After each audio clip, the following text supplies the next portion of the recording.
Vamos continuar a correção da apostila de conjunto. Questão 6. Começando pela pergunta: a quantidade em quilogramas de soja exportada pelo Brasil no mês de julho de 2012 foi. Então, o resumo da pergunta, como eu sempre falo. Sintetiza a pergunta. O que exatamente você quer saber da pergunta? A quantidade em quilogramas, muita atenção às unidades de medida, de soja exportada pelo Brasil no mês de julho de 2012. Então, tem uma data aqui importante. Bom, vamos ler a questão.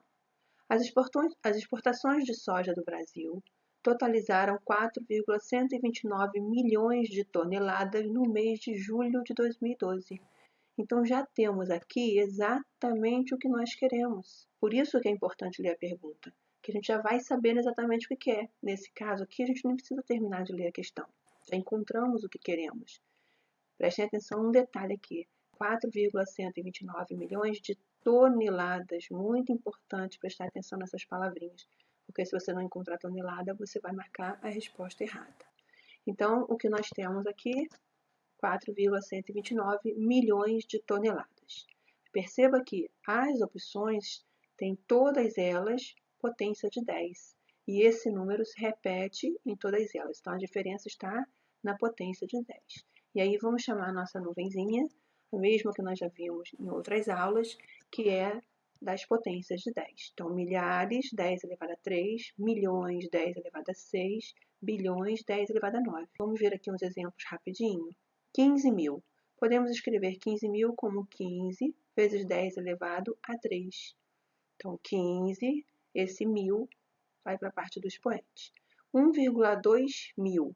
Perceba aqui que 1000 trocamos pela palavra 10 elevado a 3. Então, nós temos aqui 1.000,2. Então, é 1.200. 5 milhões. 5 vezes 10 elevado a 6. Então, milhões foi trocado por 10 elevado a 6. Perceba que aqui, olha, não tem o número 1 antes do 10 elevado a 6. Por convenção matemática, não escrevemos o 1, assim como não escrevemos o 1 como expoente, como denominador. Aqui também não escrevemos o 1. Se for diferente de 1, temos que escrever. 12,6 bilhões. A palavra bilhões foi trocado por 10 elevado a 9. Então, são 12 bilhões,6. Esse 6 ele já faz parte dessas 9 casas, não são 9 zeros, porque aqui tem uma vírgula. Então, 12 bilhões e 600 milhões. Repara que aqui depois do 12 tem 9 casas. Voltando para cá, temos este valor. Então, no lugar de milhões, vamos colocar 10 elevado a 6. Só que é tonelada. Se você não visse a palavra tonelada, você iria marcar a opção B. Por ser tonelada, já sabemos que tem que ser mais de 10 elevado a 6, porque eu vou ter que multiplicar. Com isso, a gente elimina a letra A e elimina a letra B. Então, eliminamos já as duas absurdas que você não poderia chutar, visto que é tonelada e mais de 10 elevado a 6. E para sabermos a tonelada, precisamos de uma outra nuvenzinha, informação que não é dada pela questão, que você tem que saber, por isso tem que estar na nuvem. Uma tonelada equivale a 1000 quilos.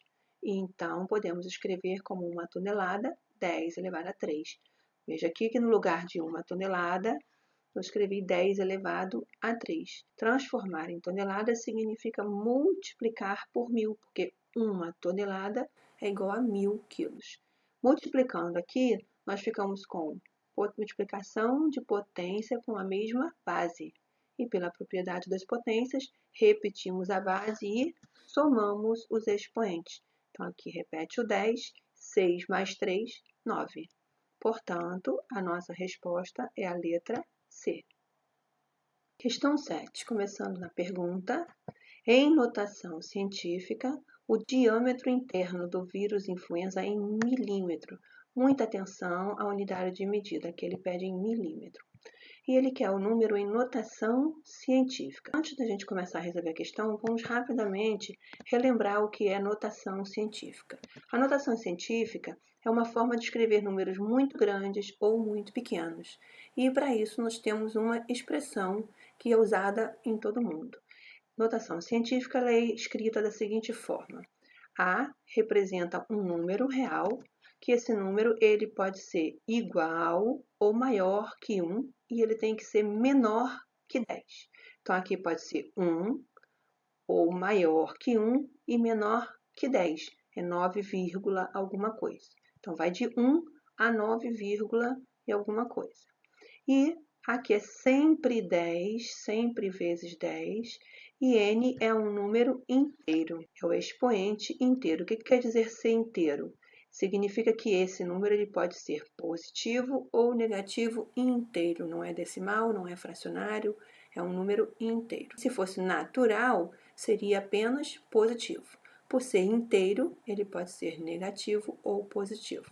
Só voltando aqui, esse númerozinho A, ele também é chamado de mantiça, só para informação. Bom, então, vamos ver alguns exemplos de notação científica antes de fazermos a questão. Como eu sempre falo, eu aproveito o gancho das questões para estar fortalecendo alguns conteúdos, revisando. 14 milhões. Podemos escrever esse número como 1,4 vezes 10 elevado a 7. De que forma isso acontece? A vírgula está aqui. Para nós escrevermos em notação científica, essa vírgula tem que se deslocar até um ponto onde o número formado fique menor que 10, lembra? Então, 1,4 menor do que 10. O número que vai se formar é 1,4 e as casas que ficaram entre as vírgulas é a quantidade que vai para o expoente. Então, temos 3, 6, 7 casas, não é a quantidade de zero. É a quantidade de casas. Poderíamos escrever esse número como 14 vezes 10 elevado a 6, como vimos na questão anterior. Só que aí não seria em notação científica. Seria apenas escrever o número como uma potência de 10. Mas não seria em notação científica. Temos aqui 9 bilhões 640 milhões. É um número bem grande. Então, a vírgula está sempre no final do número. E essa vírgula tem que deslocar até o 9. Por quê? Para ficar 9,64. Lembra? Um número menor do que 10. Foi o que ficou aqui. E quantas casas ficaram entre as vírgulas? 3, 6, 9 casas. Por isso aqui é 10 elevado a 9. Repara também que nesta multiplicação aqui, o que significa uma multiplicação com a potência de 10? Significa que a vírgula, quando está nesse formato, se eu tiver que voltar para este formato, isso aqui significa que esta vírgula vai andar para frente 7 casas. Aqui, a vírgula vai andar para frente 9 casas. E aí a gente volta para o número anterior. Tanto que aqui está dizendo que é igual. São duas formas de escrever o mesmo número. Agora vamos escrever números muito pequenos. Observa que aqui o número 3 ele está sozinho. Não tem nenhum número depois dele. Então, a vírgula que está aqui vai deslocar exatamente para depois dele. Porque aí nós vamos ter aqui o número 3, seria 3,0, que o zero a gente não escreve depois. Então, temos aqui o número 3 menor que 10 vezes a potência de 10 elevada a menos 5. Por quê? Daqui até onde a vírgula estava, ficaram entre as vírgulas 5 casas. E no caso agora é negativo, porque se a vírgula tiver que voltar daqui para onde ela estava, ela tem que andar para a esquerda. Então, observa que aqui no positivo, a vírgula anda para a direita. Você aumenta o número. Aqui no negativo, a vírgula anda para a esquerda. Ou seja, toda vez que forem números muito grandes, o expoente é positivo. Se for número muito pequeno, o expoente é negativo. Sempre que for 0, alguma coisa, é negativo. 0,00027. A vírgula tem que deslocar para onde? Para cá, para poder ficar 2,7. Então, ficaram entre as vírgulas 5 casas. Portanto, o expoente é 5 e negativo, porque a vírgula tem que voltar para a esquerda para voltar para o seu lugar. Além disso, o número é 0, alguma coisa muito pequeno. Então, pequenos exemplos, seria importante você estar fazendo mais exemplos caso você tenha um pouquinho de dificuldade ainda. Bom, vamos à nossa questão. Queremos saber o valor do diâmetro em notação científica. Não lemos a questão, mas a gente percebe logo aqui um valor, é o único valor que a gente olha, né, e tem na questão. E aqui diz, o vírus influenza é uma partícula esférica que tem diâmetro interno igual a isso aqui. Como nós já lemos a pergunta, já sabemos o que queríamos, que era o tamanho do diâmetro, a gente não precisa ler a questão toda. Essa é a importância de começar pela pergunta, já sabe o que quer. Então, nós temos esse número aqui para transformar em notação científica. E aí, o que nós temos aqui? Ó? A vírgula tem que deslocar para onde? Para depois do 1. E aí, que número nós vamos ter? 1,1. E aí, como ficaram 4 casas entre as vírgulas, o expoente é menos 4. Portanto, a resposta correta é a letra D. Nesse caso aqui, a gente nem chegou aí para as opções, né? Mas observa que o mesmo número ele se repete em todos. Só mudava o expoente. O cara ainda deu a dica colocando todos os expoentes negativos. Porque se ele bota positivo, poderia complicar um pouquinho mais para alguém. Questão número 8. Começando pela pergunta. Essa é uma questão um pouquinho mais complexa, que ela tem um pouquinho mais de informação e nós vamos ter que ler o texto todo. Então, seguindo aquela dica, lê uma parte, a gente tira a informação e depois continua lendo. Vocês vão perceber que quando a gente chegar ao final do texto, a gente já desmembrou o texto inteiro. Não precisa ler de novo. Então, vamos seguir a dica. Vamos começar na pergunta. Comparando as capacidades do aquífero Guarani e desse novo reservatório, a capacidade do aquífero Guarani é. Repara que não tem nenhum ponto de interrogação aqui, porque as opções elas fazem parte da pergunta. Então, nessas vezes, a gente tem que olhar as opções, né, para a gente entender o que o cara quer. Então, ele fala, comparando as capacidades do aquífero Guarani, do novo, a capacidade do Guarani é tantas vezes, repara que se repete o mesmo formato em todas as opções, tantas vezes a capacidade do reservatório novo. Então, o que nós vamos ter que fazer aqui? Comparar a capacidade do Guarani com a capacidade do novo. E pela pergunta, a gente já sabe que ele quer o quê? O Guarani é quantas vezes a capacidade do novo. Vamos pensar numa quantidade pequena, só como uma suposição, para vocês entenderem o processo da resolução que eu vou fazer. Vamos pensar, deixa eu pegar uma canetinha aqui, para eu escrever bem pequenininho aqui. Vou fazer um rabisquinho aqui só para vocês entenderem. Vamos imaginar aqui, ó, que o Guarani, ele tenha 4 litros. Um exemplo, tá? E o novo, ele tenha 2 litros. Aí eu quero saber, o Guarani tem quantas vezes a capacidade do novo? Aí a gente percebe que é o quê? O dobro. 2 vezes a capacidade do novo, certo? Qual a conta matemática que nós faríamos para descobrir este resultado? Faríamos 4 dividido por 2. Poderíamos montar essa fração, sim? Então, o que nós queríamos, na verdade, é encontrar a razão, a divisão entre o Guarani e o novo, sim? Os dois reservatórios. Então, a nossa questão consiste em quê? Em encontrar esta fração. Então, temos que encontrar quantos litros tem o Guarani. Por que litros? Porque ele pede para comparar as capacidades. E a unidade de medida de capacidade é litro. Então, nós temos que encontrar quantos litros tem o Guarani, quantos litros tem o novo. Agora, vamos então ler o texto para encontrarmos quantos litros tem o Guarani e o reservatório novo. O aquífero Guarani localiza-se no subterrâneo dos territórios da Argentina, Brasil, Paraguai e Uruguai, com extensão total de 1.200.000 km², dos quais 840.000 km² estão no Brasil. Ponto. Neste ponto, a gente sintetiza as informações, lembra? Pega todas as informações quantitativas. O que tem aqui falando? Da extensão territorial desses locais. Isso nos interessa para alguma coisa? Não, o que a gente quer é a capacidade do reservatório. Então, na verdade, essa informação aqui ela não nos serve para nada. Por quê? Porque a gente já sabe o que a gente quer, que é o volume, a capacidade de água do Guarani. Né? Em litro, poderia até aparecer em metro cúbico, em quilômetro cúbico, que é volume, a gente pode transformar para litro. Mas não é essa informação, que está falando ali é de área, não tem nada a ver com o que a gente quer. Então, é informação que eu nem vou coletar essa informação porque ela não nos interessa. Então, morreu esse pedacinho aqui do texto. O aquífero Guarani armazena cerca de 30.000 km³ de água e é considerado um dos maiores do mundo. Mais um pontinho aqui. Vamos sintetizar. Agora sim ele falou o que a gente quer. Qual é a capacidade do Guarani? 30 mil quilômetros cúbicos.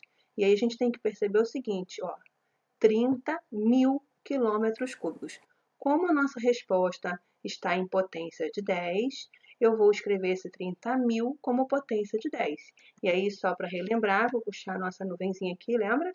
1000 a gente escreve como 10 elevado a 3. Então, essa nuvenzinha tem que estar sempre aí para você poder usar toda vez que a gente trabalha com potência. Então, vamos colocar aqui a capacidade do Guarani é de 30 vezes 10 elevado a 3, ou seja, 30 mil quilômetros cúbicos. Mas nós vimos que nós precisamos da capacidade em litros. Então, nós temos que transformar esse quilômetro cúbico para litro. E aí você observa que o volume, muitas das vezes, ele é dado metro cúbico, em quilômetro cúbico, né? E não foi dado em capacidade, que é litro. Então, nós precisamos fazer essa transformação e, para isso, eu vou puxar uma outra nuvenzinha para relembrar uma relação que a gente já viu lá atrás, que é muito importante, que é de volume em metro cúbico com capacidade em litro. Então, 1 metro cúbico equivale a 1000 litros. Então, se nós queremos saber quantos litros, nós temos que passar de quilômetro cúbico para metro cúbico, porque nós não temos uma relação direta de quilômetro cúbico. Nós temos essa relação aqui. Poderíamos até encontrar, mas ficaria muito mais difícil. Então, é mais fácil a gente jogar para metro cúbico para chegar a litro. E para transformar, a gente precisa de mais uma nuvenzinha. E aí vamos analisar o seguinte. De quilômetro para metro, 1, 2, 3 casas. Só que nós estamos falando de volume, de metro cúbico. Então, para cada casa são 3 casas, né? Para cada passo aqui, são 3 casas. Então, cada vez que você anda, você multiplica por 1000. Ou seja, são 3 casas. Então, na verdade, serão 3, 6, 9 casas. Então, nós vamos ter que multiplicar esse número por 10 elevado a 9. Porque aqui significa que eu estou pegando este 30 mil e acrescentando 9 casas nele. Bom, agora chegamos a metro cúbico. Mas para transformar metro cúbico para litro, eu tenho que multiplicar por 1000. Então, para multiplicar isso por 1000, eu vou escrever em potência de 10 aqui, ó. Coloquei 10 elevado a 3, que eu peguei o valor que eu tinha em metro cúbico e multipliquei aqui por 1000. Bom, agora nós temos que juntar todas essas potências para transformar numa potência só. E aí a gente aplica a propriedade da potência, que é a multiplicação com a mesma base. A gente repete a base aqui, no caso, que é 10, e soma os expoentes. Então, 3 mais 9 mais 3, que vai dar 15. Tá? Então, qualquer coisa, volta lá de novo, vê o processo todinho para você entender como é que chegamos aqui. Agora, vamos descobrir reservatório novo. Paramos nesse pontinho, né? Na maioria das vezes em que são feitas referência à água, são usadas as unidades metro cúbico e litro, e não as unidades já descritas. A Companhia de Saneamento Básico do Estado de São Paulo, Sabesp, divulgou, por exemplo, um novo reservatório cuja capacidade de armazenagem é de 20 milhões de litros. Então, aqui chegamos onde nós queríamos, que é o reservatório novo, 20 milhões de litros. Agora é só a gente fazer esta razão aqui. Então, teremos este valor dividido por esse. Aqui eu não quis tirar esse zerinho daqui, ele poderia vir aqui para o expoente, mas eu preferi deixar porque a gente vai cortar. Então, eu posso cortar esse zerinho com esse zerinho. O que vai acontecer aqui? 3 dividido para 2, pensa em dinheiro. R$3 dividido para 2 pessoas vai dar 1,5, 1,50. Tá? E aqui nós temos uma divisão de potência com a mesma base. O que diz a propriedade? Repete a base e diminui os expoentes. Então, 15 menos 6, que vai dar 9. Então, a nossa resposta será a letra E. 1,5 vezes 10 elevado a 9. Questão 9. Começando pela pergunta. A capacidade do frasco em milímetro que esses pais deverão comprar. Então, ó, chamando a atenção aqui para milímetro, muito importante a unidade de medida. A bula de um antibiótico infantil fabricado na forma de xarope recomenda que sejam ministrados diariamente, no máximo 500 mg desse medicamento para cada quilograma de massa do paciente. Ponto. Como eu sempre falo, para no primeiro ponto, sintetiza a informação, até porque tem muita informação aqui. Se você continuar lendo, chega lá na frente e não sabe o que leu antes. Então, vamos resumir esse pedaço. O antibiótico fabricado na forma de xarope recomenda que sejam ministrados diariamente, no máximo 500 mg desse medicamento para cada quilograma de massa. Olha, 4 informações importantíssimas. Então, vamos sintetizar isso. A dose máxima é de 500 mg para cada quilo por dia. Então, já sintetizamos todo esse pedaço, nem precisamos ler de novo, porque está tudo aqui que tem de importante. Continuando aqui. Um pediatra prescreveu a dosagem máxima desse antibiótico para ser ministrado diariamente a uma criança de 20 quilos pelo período de 5 dias. Mas olha, aqui ainda tem a dosagem máxima. 4 informações importantíssimas também, que foi prescrita pelo médico para a criança. Então, vamos sintetizar? Foi prescrita a dosagem máxima, que é de quanto? 500 mg, que a criança tem 20 quilos e ela vai tomar durante 5 dias. Além disso, ele nos dá aqui uma outra informação. Esse medicamento pode ser comprado em frascos de 10, 50, 100, 150 e 500 ml. Isso aqui eu não vou escrever porque está bem explícito, né? A gente já sabe que é um desses frascos que a gente quer comprar. Os pais dessa criança decidiram comprar a quantidade exata desse medicamento que precisará ser ministrado no tratamento, evitando sobra do medicamento. Então, ele vai comprar a quantidade exata. Para isso, a gente precisa saber qual é o total que a criança vai tomar. E aí ele nos dá mais uma informação aqui. Considere que 1 grama desse medicamento ocupe um volume de 1 centímetro cúbico. Então, olha a relação que ele dá para a gente, de massa e volume. Só que a gente quer saber a resposta em capacidade, que é mililitro. Olha a transformação que a gente vai ter que fazer. Então, o que nós precisamos descobrir aqui primeiro? Qual é a dose total que vai ser ministrada a essa criança? Então, sabemos que a dose total será 500 mg, porque foi prescrita a dosagem máxima de 500 mg. Essa dosagem é por quilo, como ela tem 20 quilos, é vezes 20. E é por dia, como são 5 dias, será 5 vezes, ok? Isso aqui resulta em 50.000 miligramas, mas nós queremos a resposta em mililitro. Então, teremos que usar a relação que o cara deu para a gente aqui. E aí ele nos dá a relação de que 1 grama equivale a 1 centímetro cúbico. E nós temos que passar isso para mililitro. Então, nós temos que transformar isso aqui para grama, porque a relação que ele dá para a gente é de grama, não é de miligrama. E aí, para transformar, vamos puxar uma nuvenzinha aqui, que é da tabelinha de transformação, aquela mesma tabelinha de metro, aqui seria metro, agora aqui nós temos grama. Quilograma, hectograma, decagrama, grama, decigrama, centigrama, miligrama. Então, nós vamos transformar de miligrama para grama. Miligrama para grama, voltamos 3 casas, ou seja, dividimos por 1000. Então, a gente recua 3 casas. Então, isso aqui ficará igual a 50 gramas, porque vamos tirar esses 3 zerinhos aqui, porque a gente tira 3 casas. Então, 50 gramas. E aí, nós sabemos que nós temos 50 gramas, então aqui nós temos que passar para milímetro. Só que o cara não dá relação para a gente com milímetro, ele está em volume. E aí a gente tem que puxar uma outra nuvenzinha importantíssima. Já falei lá atrás, agora a gente vai ampliar essa nuvenzinha. Nós já vimos que a relação entre volume e capacidade é que 1 metro cúbico é igual a 1000 litros. E aí dessa relação nós temos uma outra relação. 1 decímetro cúbico é igual a 1 litro. 1 decímetro cúbico é uma caixinha menor que 1 metro cúbico, porque 1 decímetro você pega o metro, divide ele em 10 partes.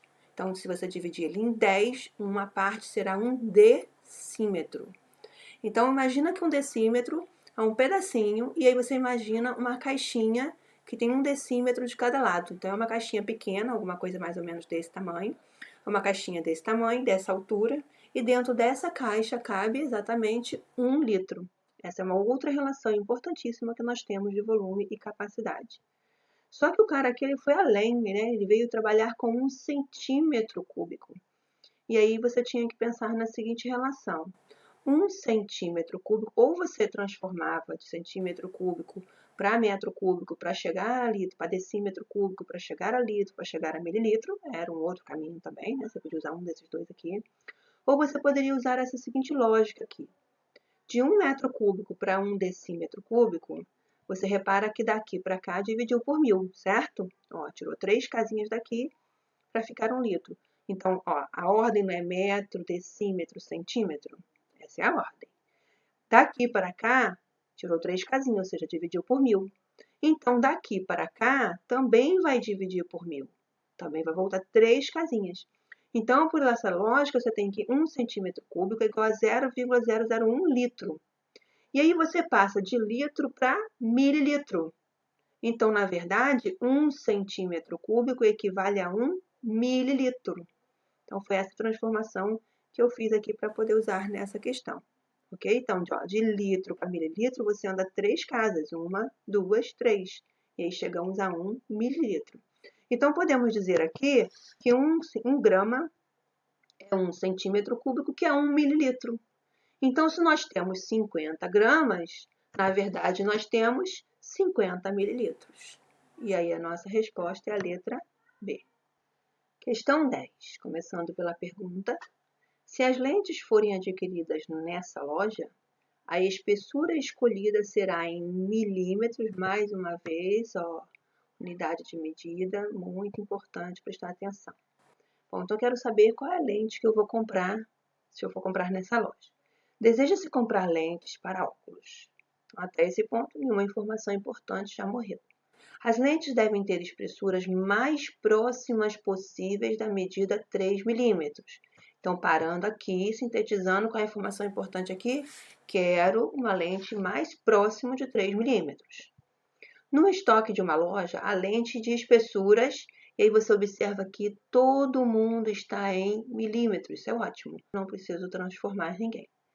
Se as lentes forem adquiridas nessa loja, a espessura escolhida será em milímetros de quanto? Então, eu quero mais próximo de 3 milímetros. E aí você observa aqui que são números decimais. Então, essa questão aqui, além dela falar de transformação, de sistema de medida, na verdade, não precisa transformar, ela fala também de comparação de números decimais. Quando a gente vai comparar números decimais, a gente olha primeiro a parte inteira e depois a parte decimal. Então, eu quero mais próximo de 3 milímetros. 3 milímetros é a mesma coisa que escrever 3, deixa eu botar assim, só para ficar bem explícito. Ó. É como se fosse 3,0, tá? Quantos zero eu quiser botar aqui, quantos for necessário para alguma demonstração. Então, como não tem nada depois do 3, é porque depois é vírgula 0. Então, eu quero mais próximo disso aqui. Por exemplo, aqui é 2 e aqui é 2. Quem é mais próximo do 3 aqui? 2,0 ou 2,9? 2,9. Então, o 2,0 já teria morrido. E aí, a gente já teria eliminado a letra A. Lá no 3, também a gente teria que fazer a mesma forma. Agora, eu prefiro fazer essa questão de uma outra forma, que é pensar em dinheiro. Eu sempre falo com vocês, né? Pensar em dinheiro facilita muitas questões de matemática. Como é que nós pensaríamos aqui? Pensando em dinheiro, a gente olha só até a segunda casa decimal, que são os centavos. Então, vamos imaginar que eu quero o mais próximo de 3 reais. Então, vou botar mais um zerinho aqui. Eu quero o mais próximo de 3 reais. Então, vamos lá. R$ 2,09 e aqui é R$ 2,96. Quem está mais próximo de 3 reais? R$ 2,96. Então, esse aqui foi eliminado.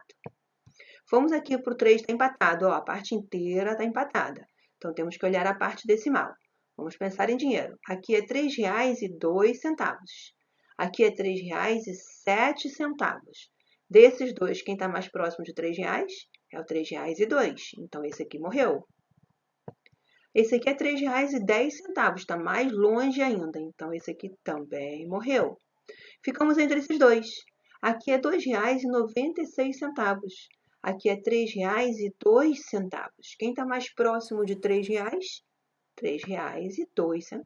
Então, essa é a resposta correta que a gente tem. Então, pensando em dinheiro facilita muito mais. Espero que vocês tenham compreendido. Qualquer coisa, volta tudo, assiste de novo, tenta fazer sozinho.